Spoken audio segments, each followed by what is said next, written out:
Hello बच्चों, कैसे हैं आप सब। आप सभी का स्वागत है आरजीएस बोर्ड चैनल पे। आज हम लोग स्टार्ट करने जा रहे हैं आपके बिहार बोर्ड के क्लास 10 के इंग्लिश सब्जेक्ट में पैरानोमा पार्ट 2 का poetry part chapter 3 polythene bag का क्वेश्चन आंसर। बच्चों तो आइए स्टार्ट करते हैं। ये रहा आपका चैप्टर। हम लोगों ने इस चैप्टर को हम लोगों ने कंप्लीट कर लिया है, समझ लिया है बच्चों। पिछले लेक्चर में हम लोगों ने किया है। अगर आप नहीं देखे हैं, नहीं किए हैं, तो आप जाइए, लेक्चर प्लेलिस्ट में अवेलेबल है ताकि आपको समझ में आ जाए। आज हम लोग करने वाले हैं क्वेश्चन आंसर को बच्चों। तो पहला आपका ये है जो ग्रुप में आपको डिस्कशन करना है बच्चों। तो आप इसको ग्रुप में खुद अपने फ्रेंड ग्रुप्स में कर सकते हैं ये सारी चीज़ को डिस्कशन। ओके, आइए सेकेंड हम लोग चलते हैं B.1 में, जहाँ आपका क्वेश्चन आंसर है। ये टोटल B.1 में आपका 5 क्वेश्चन आंसर है बच्चों, आप यहाँ देख सकते हैं। ये टोटल 5 क्वेश्चन आंसर है। फिर अब हम लोग चलते हैं आगे, देखिएगा तो B.2 में आपका टोटल 6 क्वेश्चन आंसर है। इसी तरह ये सारा क्वेश्चन आंसर को हम लोग आगे करेंगे। आपका C में लॉन्ग क्वेश्चन आंसर में आपका 4 है। ये सारा ऑब्जेक्टिव अभी हम लोग कंप्लीट करेंगे बच्चों। तो आइए स्टार्ट करते हैं बिना देर किए हुए आपके क्वेश्चन आंसर को। ये रहा आपका B.1 का क्वेश्चन आंसर। पहला क्वेश्चन क्या कह रहा है बच्चों B.1 में, answer the following question briefly. सारे क्वेश्चन का आंसर देना है ब्रीफली में। Who compose the poem. पहला क्वेश्चन आपका, इस पोयम को कौन कंपोज किए हैं, तो दुर्गा प्रसाद पांडा। एक तरह से ये ऑब्जेक्टिव में भी आपके एग्जाम में पूछा जा सकता है, ये सारा चीज को आप ध्यान रखिएगा। सेकंड क्वेश्चन है, does a polythene bag get dissolve. क्या पॉलीथीन बैग डिजॉल्व होते हैं, कभी घुलते हैं, तो ये कभी घुलते नहीं है, डिजॉल्व नहीं होते। It never get dissolve. When the polythene bag make noise. क्या पॉलीथीन बैग जो होता है कब नॉइज करता है, व्हेन इट टच, जब उसको आप टच कीजिएगा तब आपको उसका नॉइज फील होता है। What does it give the when it's burn. क्या वो देता है जब वो बर्न जाता है, तो वो एक पॉइजन स्मेल देता है जो कि काफ़ी दुर्गंधित स्मेल होता है। ठीक है, कहा जा रहा है how does it affect the environment. कैसे हमारे पर्यावरण पे ये प्रभाव करता है, बाई प्रोड्यूसिंग द पोल्यूशन। जब हम लोग को ये प्रदूषण करता है तब हमारे पर्यावरण पे ये प्रभाव करता है। आइए B.2 में चलते हैं। उसका भी कह रहा है आंसर द फॉलोइंग क्वेश्चन। इस सारे क्वेश्चन का आपको आंसर देना है ब्रीफली में। पहला क्वेश्चन है how do the germ disease grow. जो डिजीज होते हैं वो कैसे ग्रो करते हैं। Disease germ thrive in the garbage bins containing the discard polythene bag. Polythene bag जो हमारे गार्बेज में जाता है उसमें कई तरह के पदार्थ होते हैं जिसमें क्या कीड़े मकोड़े जन्म लेते हैं और बीमारियां जन्म हो जाती हैं। फिर कहा जा रहा है what does the heart stand for. यहाँ पे हार्ट का जो शब्द का प्रयोग है, क्या स्टैंड, यहाँ पे क्या दर्शा रहा है। The heart symbols harm to be the polythene bag cause the humanity and the environment. मतलब ये हार्ट जो है यहाँ पे इस चीज़ का सिंबल है बच्चों कि ये जो दिखा रहा है कि कैसे हम लोग को नुकसान पहुँचा रहा है पॉलीथीन बैग। किसके कारण, तो इंसान के कारण और हमारे पर्यावरण को। What causes pen. पेन का क्या कारण, दर्द का क्या कारण है यहाँ पे, तो the pain is cause by metaphoric heart represent the harmful polythene bag. यहाँ पे पेन का सबसे बड़ा कारण है कि आपका जो पॉलीथीन बैग है वो कभी भी डिजॉल्व नहीं होता और ये क्या है, रिवर्स है हमेशा। वो कीपिंग, हम लोगों ने पढ़ा था लास्ट स्टेंजा में, कीपिंग कमिंग बैक अगेन, तो वो वापस हो जाता है, कभी भी डिजॉल्व नहीं होता।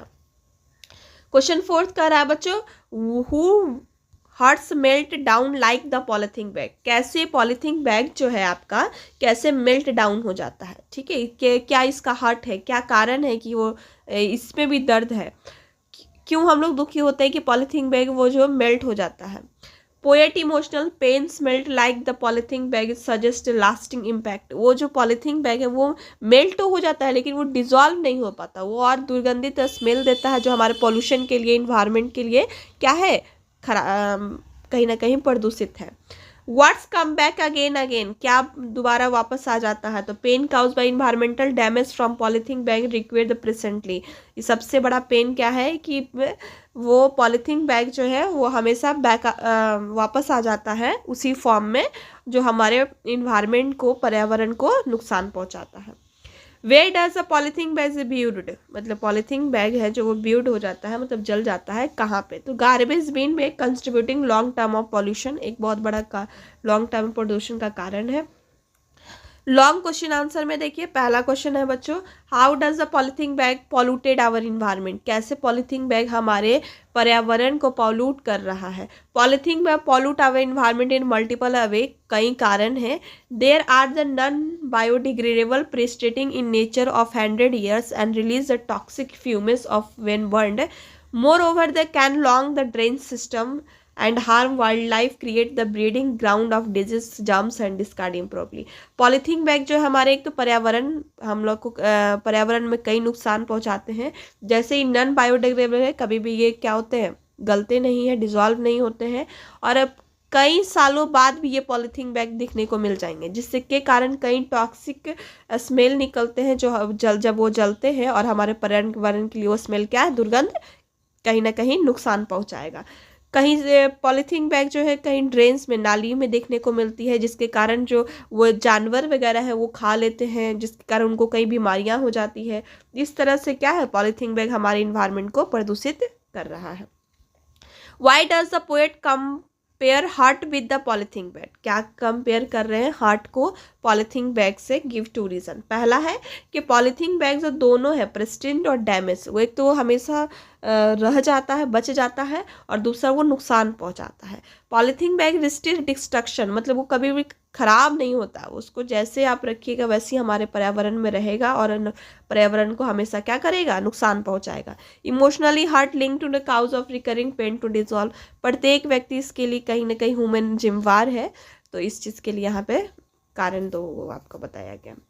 फिर आपका कह रहा है question 3, polythene bag remain viewed explain, ये जो लाइन आपका दिया गया है स्टेंजा में कि पॉलीथीन बैग हमेशा बच जाता है, इसको एक्सप्लेन कीजिए।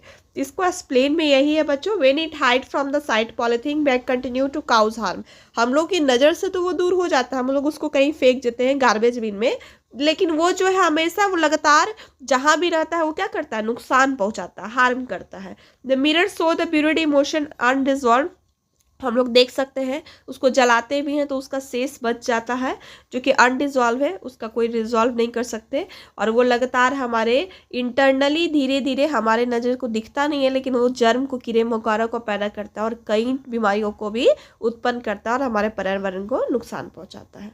ये था आपका क्वेश्चन नंबर 3, आई होप समझ आ रहा होगा आपको बच्चों। आपका आ जा रहा है क्वेश्चन नंबर 4, क्या कह रहा है, have you ever been hurted, बच्चों यहाँ पे कहा जा रहा है क्या, या हार्टेड का मीनिंग जो कहा जा रहा है इसको अपने शब्द में एक्सप्लेन कीजिए कि क्या आपको पॉलीथीन बैग से कभी हर्ट हुए, निगेटिव इम्पैक्ट पड़ा है। तो I have experience negative impact of polythene in various वे, बहुत सारी चीज़ों से हम लोग को भी पॉलीथीन बैग से एक निगेटिव नकारात्मक प्रभाव पड़ता है। For instance, food items stored in this bag becomes contaminated, absorb harmful chemical, potential affect our health। हम लोग बाहर से मार्केट से कोई भी फूड प्रोडक्ट लाते हैं तो किस में लेके आते हैं, तो पॉलीथीन बैग में लाते हैं। तो पॉलीथीन बैग क्या करता है, हमारे स्वास्थ्य पे भी कहीं ना कहीं प्रभाव करता है। एडिशनली, और साथ में सीइंग में discard bag literally environment can more over the there long time ecology impact, और साथ में कहीं ना कहीं हमारे पर्यावरण को इतना नुकसान पहुंचा रहा है कि हमारे पर्यावरण को वो दूषित करते जा रहा है। ठीक है, ये जागरूकता की ज़रूरत है यहाँ पे आपका हो गया question number 4 complete. Long question answer आपका कंप्लीट हो गया। 100 वर्ड में कुछ आपका कंपोजिशन में दिया गया, पॉल्यूशन पे लिखना है बच्चों, ये काफ़ी आसान है, आई होप आप कर सकते हैं।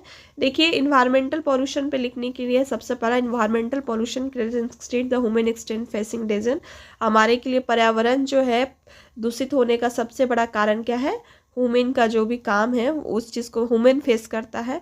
ट्री कट डाउन करना ये सबसे बड़ा पॉल्यूशन का कारण है। बहुत सारे इशू है, ट्रांसपोर्ट है। इन्वायरमेंटल पॉल्यूशन के प्रोडक्ट हमारे जो मॉडर्न डेवलपमेंट में हो रहा है वो कहीं ना कहीं अनप्लान्ड है, उसके बारे में, फ्यूचर के बारे में ना सोच के हम लोग प्रेजेंट पे काम करते हैं। टाउन प्लानिंग, ये सारे कारण। फॉरेस्ट और ट्री जो है एक्ट पे green lungs of the earth being destroyed, जो हम लोग का हरा भरा जो पृथ्वी है उसको हम लोग खत्म कर रहे हैं। सॉइल इरोजन आ रहा है, फ्लड आ रहा है, डाउट आ रहा है। इंडस्ट्रियल वेस्टेज जो है वो हमारे रिवर में, लेक्स में बहा दिया जाता है, जिसके कारण हमारे ड्रिंकिंग वाटर भी क्या होते जा रहा है, पॉल्यूटेंट होता जा रहा है। Becoming the gas chamber, smoke chimney, जो भी हम लोग का एयर पॉल्यूशन है वो किसके कारण होता है, इंडस्ट्रीज के कारण होता है, जहाँ पे चिमनी बनना चाहिए। वह साइकिल भी ऑल्सो कंट्रीब्यूटेड टू पॉल्यूशन। तो ये सारा चीज़ है आपके 100 वर्ड्स यहाँ दिया हुआ है बच्चों आपके कंपोजिशन पॉल्यूशन पे, ठीक है, आप लोग कर सकते हैं। यहाँ पे नेक्स्ट है आपका narrator your experience polluted slum colony of area है, मतलब आपको जो पॉल्यूटेड स्लम है जहाँ पे सबसे ज़्यादा क्या कह सकते हैं दूषित एरिया जो है आपके स्लम एरिया आपकी कॉलोनी का, उसके बारे में यहाँ पे एक्सप्लेन करना है। तो जैसे ये living in the Kankarbagh slum colony in the Patna it truly pathetic the entire area has been large garbage dump, hub of the dirt, piles of the dung, garbage seat be every street and open space। जैसे पटना का एक Kankarbagh area है जहाँ पे काफ़ी ज़्यादा वो क्या है गार्बेज से भरा हुआ कचरा से, और वहाँ पे देखिएगा तो सबसे ज़्यादा प्लोथिंग डंग वहाँ पे देखने को मिलते हैं। कॉलोनी जो है पूरी तरह से दूषित हो चुका है, ड्रेन से, पिट है, होल से, जिसके कारण पानी भी कभी जब जम जाता है तो स्मेल करता है। एयर पॉल्यूटेंट है, वाटर पॉल्यूटेंट है, यहाँ पे सॉइल पॉल्यूटेंट है जो कि बहुत सारा क्या है खराबी है। जो फ्लो हो रहा है वहाँ पानी का वो भी एक तरह से डंग और गार्बेज के थ्रू डिस्ट्रॉयड जो हो रहा है वो कहीं ना कहीं स्मेल कर रहा है, मॉस्किटो का कारण बन रहा है। पूल वगैरह जो पॉल्यूटेंट वाटर होते जा रहे हैं, ये सारा चीज़ यहाँ पे आपका दिया हुआ है बच्चों, आप कर सकते हैं, ठीक है। आई होप आपको समझ आया होगा। यहाँ पे इनकरेक्ट वर्ड है बच्चों D.1 में, और आपको करेक्ट करके लिखना है। तो पॉलीथीन का स्पेलिंग गलत था, कर दिया गया सही। करेक्ट इनकरेक्ट वर्ड है ये सारे, और आपका करेक्ट करके लिखा हुआ। आई होप आप कर लीजिएगा, आंसर आपका यहाँ प्रोवाइडेड है, ठीक है। ये एंटेनॉम्स आपका करना है आपको। नॉर्मल एंटेनॉम्स मतलब उसके उल्टा लिखना है। स्ट्रेंज तो नॉर्मल, नेवर तो ऑलवेज, अर्थ तो स्काई, नॉइज तो क्लेम, लिटिल तो बिग, वार्म तो कूल, पेन तो रिलीफ, और बैक तो अहेड। आई होप आपको समझ आया होगा। ये भी डीप तो सॉलो, इनसाइड तो आउटसाइड, ये सारा का आंसर आपको प्रोवाइड है बच्चों। आप अपने बुक में सारे ऑब्जेक्टिव को कर सकते हैं, ठीक है। फिर कह रहा है एग्जाम्पल नंबर 2 में आपका यहाँ कह रहा है never which never dash dissolve, तो क्या हो जाएगा गेट्स यहाँ पे, ठीक है। ये आपका पोयम का लाइन है, पोयम का लाइन यहाँ पे थी करना है। When it touch makes it noise, only pain caused by heart, यहाँ पे आपका आंसर प्रोवाइडेड है, आप कर सकते हैं। इसी तरह ये भी है, यहाँ पे भी आपका आंसर प्रोवाइड किया गया। ये सारा आपका हेल्पिंग वर्ड दे दिया गया। इस हेल्पिंग वर्ड में से आपको यहाँ चूज करके लिखना है, और यहाँ पे आपका आंसर चूज करके लिखा हुआ है। सी जेंटली एज ए डॉफ, आपका ये हो गया। He dash in the fight, तो lion. He is a strong, वो मजबूत है क्या, ये एज ए लायन यहाँ पे आपका था, ठीक है। एक एज लायन है, एक द फ्लाइट है, ठीक है। आपका यहाँ आंसर प्रोवाइडेड है। The news was to tend hearted, तो आपका हो जाएगा, देखिए आंसर यहाँ दिया हुआ है, आप कर सकते हैं। News dangers to be tend hearted, okay. आपका आंसर सारा यहाँ प्रोवाइड है एग्जाम्पल का, आप यहाँ कर सकते हैं बच्चों, आंसर कर लीजिएगा। ट्रांसलेट इनटू इंग्लिश, आपका हिंदी में कुछ वर्ड है जिसको आपको ट्रांसलेट करना है। पॉलीथीन घुलता नहीं है, तो हो जाएगा पॉलीथीन डज नॉट डिजॉल्व। यह आवाज़ ध्वनि उत्पन्न करती है, यह बहुत आवाज़ ध्वनि, आवाज़ का मीनिंग ही होता है ध्वनि, ध्वनि का ही आवाज़, एक ही सेंस है आपका। तो यहाँ हो जाएगा आपका it provide the much noise, ये काफ़ी दुर्गंध देता है, तो हो जाएगा it gave much fall smell, दुर्गंध का होता है फॉल स्मेल बच्चों। यह कविता किसने लिखी है, ठीक है, who rot this poem, okay. फिर आपका है लास्ट आपका, तुमने यह किसने कहा, तुमसे यह किसने कहा, हु टोल्ड दिस, ठीक है, हु टोल्ड यू दिस। आपका ये रहा आपका 5 ट्रांसलेशन, आपका कंप्लीट हो गया चैप्टर बच्चों। आई होप आपको समझ आया होगा। अगर समझ आया, लेक्चर अच्छा लगा तो आप अपने दोस्तों में शेयर कीजिए, लाइक करिए, सब्सक्राइब करिए, ताकि आगे भी आपको इस तरह लेक्चर देखने को मिले, और अपने दोस्तों में शामिल कीजिए ताकि उनका भी ये चैप्टर कंप्लीट हो सके। थैंक यू सो मच बच्चों।